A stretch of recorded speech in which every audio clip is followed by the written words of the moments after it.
माझ्या शाळेत एक मुलगा होता, तर तो आमच्या गावापासून एक लमाण तांडा होता, त्या तांड्यावर राहायचा आणि तो पण असा साधारण परिस्थितीतलाच होता, काय फार घरी श्रीमंती नव्हती किंवा असं नाही, पण तो एकदम असा अवखळ होता आणि अतरंगी होता, अवखळ म्हणण्यापेक्षा.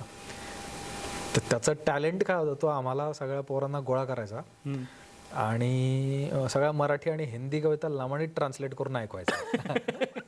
आणि आम्हाला ते एक एक काळी म्हणजे अक्षरशः वेळ लागलेला की आम्ही एखादी कविता शिकवली वर्गात तर आम्ही त्याला घेऊन बसायचो की ही तू लमाणीत ऐकव.